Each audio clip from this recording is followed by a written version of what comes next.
ससुराल जाऊंगी मायके के बाद। सुरभि अपनी माँ को सुबह सुबह कॉल करती है। हाँ बेटा सुरभि। माँ आपने कल मुझे फ़ोन नहीं किया। अरे बेटा कल अचानक तेरे भतीजे की तबीयत खराब हो गई थी ना, इसलिए। अरे क्या हुआ अरुण को? अभी ठीक है ना?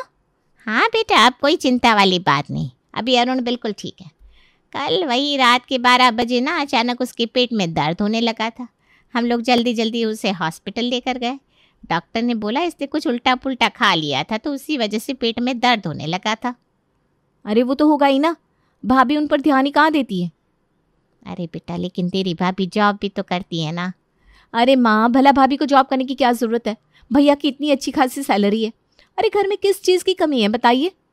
लेकिन सुरभि अभी मैं उससे कुछ नहीं कह सकती, क्योंकि वो तो बहुत पहले से जॉब करना चाहती थी, और अब तो अरुण भी 5 साल का हो चुका है, वो अब नहीं मानेगी। वो तो मुझे भी पता है।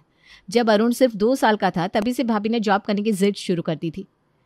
चलो जो भी है, लेकिन अपने बच्चे पर ध्यान तो देना चाहिए ना। 3 महीने पहले ही अचानक से अरुण की तबीयत खराब हो गई थी और अभी भी वही। अरे छोड़ ना, क्या तू भी अपनी भाभी की बात लेकर बैठ गई। और बता तेरे ससुराल में सब ठीक है? हाँ माँ सब ठीक है। और तेरी सासू माँ की तबीयत तो ठीक है ना? हाँ माँ वो भी बिल्कुल ठीक है।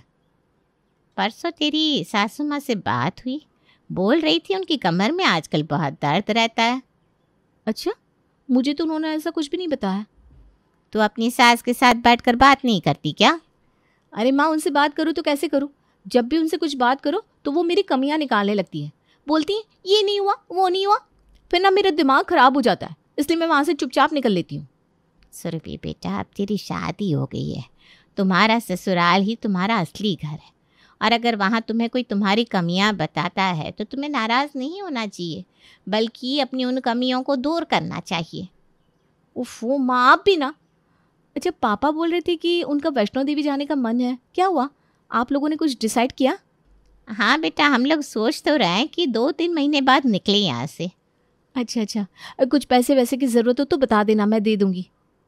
यहाँ सुरभि अपनी माँ के साथ कॉल पर बातें कर रही थी, वहीं दूसरी ओर उसकी सास उसके ऊपर बहुत गुस्सा कर रही थी। सुबह ढंग से हुई नहीं कि अपने मायके वालों को कॉल लगा दिया।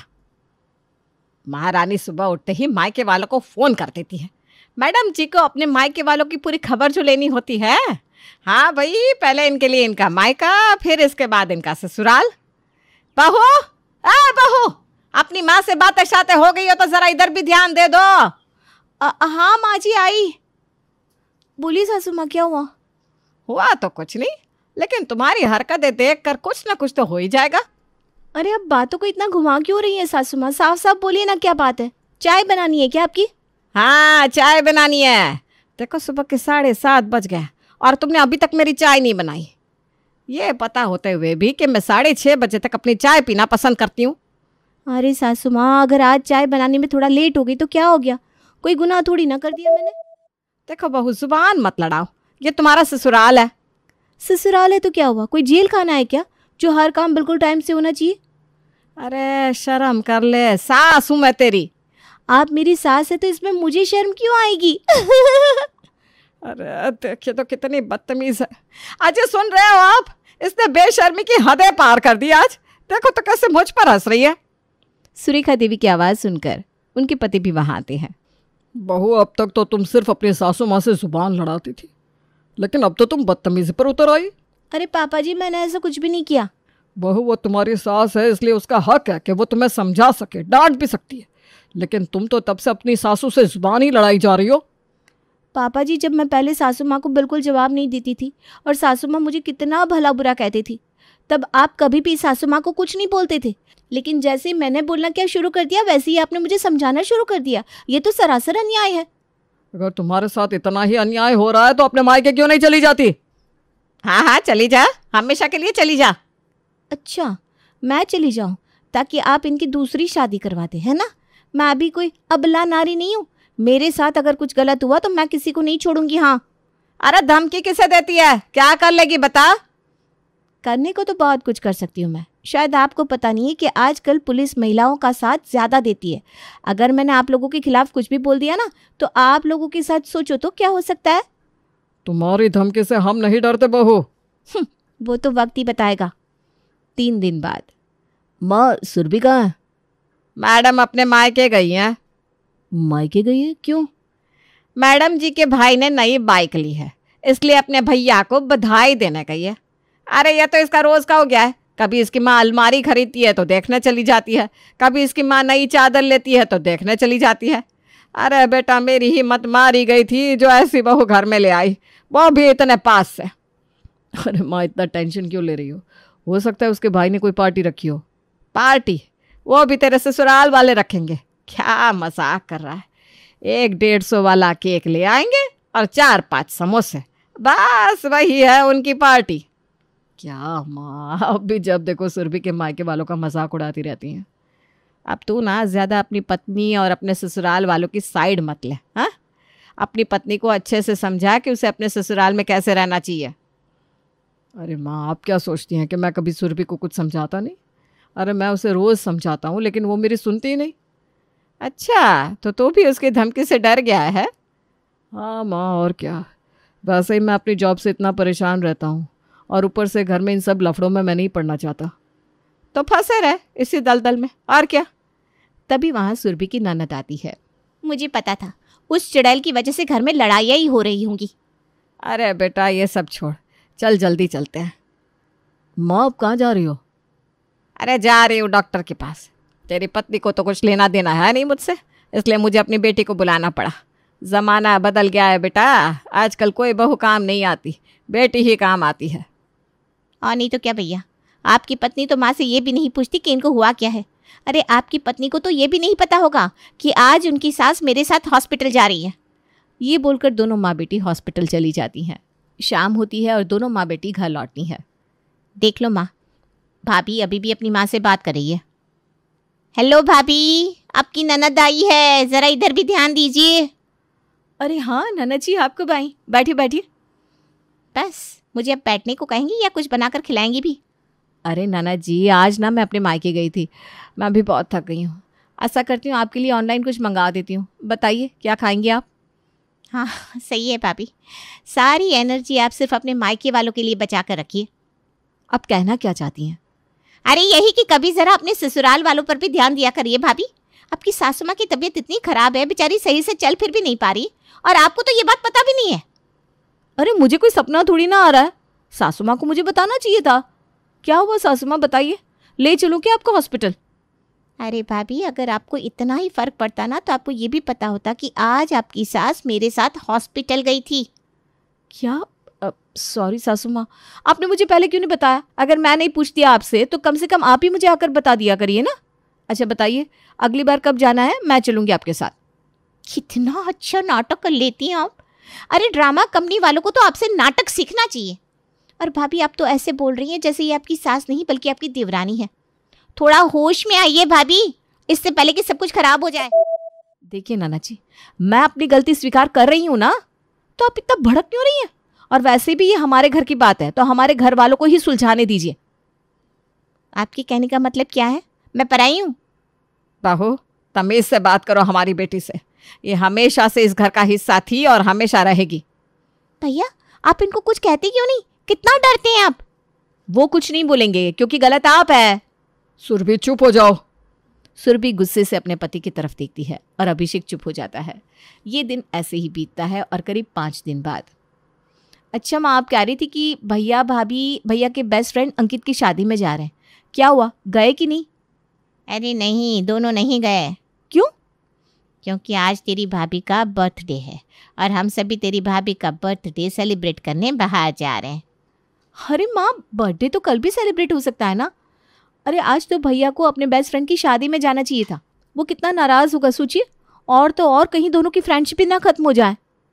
माँ आपको पता है अंकित भैया कितने अच्छे हैं, वो भैया की कितनी हेल्प करते हैं। ये भाभी भी ना बेवजह दोनों के बीच में लड़ाई लगवा रही है। अरे मैं भी तेरे भाई से बार बार यही बोल रही थी कि अंकित की शादी में चलते हैं, लेकिन तेरा भाई कहाँ मेरी सुनता है आजकल। हाँ वो सब तो पता है माँ, भैया तो जोरू के गुलाम बन गया है। अपनी पत्नी के खिलाफ एक लफ्ज़ नहीं सुन सकते वो। अरे छोड़ बेटा, आप क्या कर सकते हैं। हाँ मम्मी, आजकल की बहुएं तो ऐसी ही होती हैं। अच्छा मम्मी, आपने अपने दिन की दवाई खा ली ना? 9 बजने वाले हैं। 9 बजे वाली दवाई खा लेना आप टाइम से, और पापा को भी दवाई टाइम से दे देना। पता चला कि दोनों बर्थडे सेलिब्रेशन के चक्कर में अपनी दवाई ही भूल गए। अरे नहीं नहीं बेटा।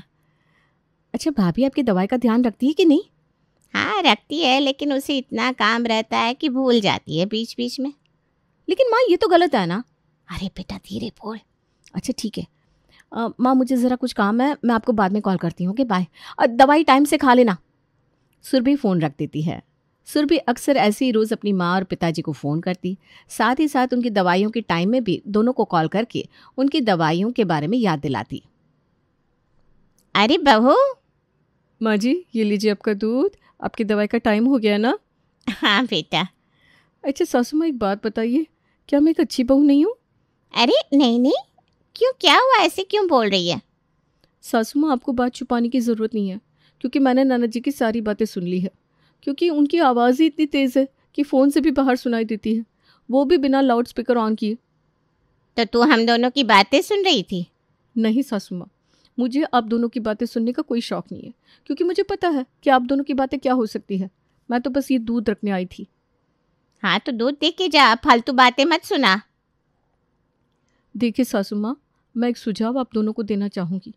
सच कहूँ तो आजकल ननद जी का कुछ ज़्यादा ही हो रहा है। वो अपने ससुराल वालों से ज़्यादा अपने मायके वालों की खबर रखते हैं, और वो हमेशा ऐसा दिखाने की कोशिश करती हैं कि सिर्फ उनको ही हमारे घर वालों की परवाह होती है। क्या मुझे आप सबकी परवाह नहीं है? क्या मैं भी तो आपको दवाइयों के बारे में याद नहीं दिलाती? लेकिन वो बार बार आप लोगों को फ़ोन करके दवाइयों की याद ऐसे दिलाती हैं जैसे सारी परवाह सिर्फ उनको है। वो अपने ससुराल वालों पर ध्यान भी देती है कि नहीं? मैं तो 100% श्योर हूँ कि इस बात से उनके ससुराल वाले भी खुश नहीं होंगे। हाँ अभी भी वक्त है माँ जी, अपनी बेटी को समझा लीजिए। अरे मेरी बेटी तुझसे 100 गुना समझदार है, और उसे अच्छे से पता है कि उसे क्या करना है। जा तू जा और अपना काम कर। हाँ सासू माँ, आपकी बेटी बहुत समझदार है, लेकिन ये सिर्फ आपको लगता है। ज्यादा ना बक बक मत कर। देख लीजिए माँ जी, पहले आप मुझसे ऐसे नहीं बोलती थी, लेकिन जब से आपकी बेटी आपके कान भरने लगी है तब से आप मुझसे इस तरह से बात करने लगी है। तो तू कौन सा मुंह में शक्कर घोल कर बात करती है मुझसे? देख ले कैसे पटर पटर जवाब दे रही है अपनी सास को। सुरभि की वजह से इन दोनों सासू माँ में भी लड़ाइयाँ होने लगी थी। वहीं इसके कुछ दिन बाद सुरभि की ननद उसके ससुराल में आकर रहने लगती है, क्योंकि इसकी सास की तबीयत और बिगड़ गई थी। मुस्कान बेटा, ऐसी बहू होने से तो अच्छा है कि कोई बहू ही ना होती मेरी। वही तो माँ, एक नंबर की चुड़ैल है चुड़ैल। हाँ हाँ बोलो बोलो, जो बोलना है बोलो मुझे। क्यों ना बोले, तुम्हारी सासू माँ की तबीयत कितनी खराब है तुम्हें पता भी है। अब आप सभी लोग पूरा दिन मुझसे मुंह फुलाकर बैठे रहोगे तो मुझे कैसे कुछ पता चलेगा? मुंह फुलाकर बैठे रहते हैं, लेकिन क्यों, कभी ये जानने की कोशिश की है तुमने? नहीं, बिल्कुल नहीं। अरे कोशिश करोगी भी क्यों, तुम्हें अपने मायके वालों से फुर्सत मिले तब ना। अरे मेरे मायके वालों से इतना जलन करना बंद करिए। आप लोग हमेशा जलन में कुड़ते रहते हैं आप सभी। सुरभि बंद करो अपना बकवास। घर में इतना कुछ हो रहा है और तुम इन सब बातों से बेखबर हो। तुम्हें पता भी है कि तुम्हारा देवर परसों एग्जाम में फेल हो गया है, जिसके कारण वो डिप्रेशन में चला गया है। क्या तुमने कभी उसकी हाल खबर लेने की सोची? अरे वो तो तुम्हें कितना मानता है, कम से कम उसके बारे में तो पूछ लिया होता। सुरभि की माँ सुरभि से मिलने के लिए आई हुई थी और वो दरवाजे पर खड़ी खड़ी इन सभी की बातें सुन रही थी। अब मुझे ही कुछ करना होगा। इसके बाद बुलबुल देवी अपनी बेटी को कुछ दिनों के लिए अपने घर बुलाती है। माँ भाभी को क्या हो गया? उनसे कुछ मांग रही हो तो कुछ जवाब ही नहीं देती। अब इन्हें अचानक क्या हो गया? बेटा तू ना उससे दूरी रहा कर। हाँ सुरभि, तू उससे ज़्यादा मत बोला कर। क्या हुआ? मेरे बारे में ही बात कर रहे हो ना आप सभी लोग? अरे नहीं बहू, हम तेरे बारे में बिल्कुल बात नहीं कर रहे। हाँ, हम आपके बारे में ही बात कर रहे थे। तो अरे बहू, इसे माफ़ कर दे। आप लोगों को समझाया था ना कि इन्हें कुछ भी मत बताना। आप लोगों ने बता दिया। अब देखो मैं आप लोगों का क्या हश्र करती हूँ। अरे बहू। सुरभि की भाभी गुस्से में अपने कमरे में जाने लगती है।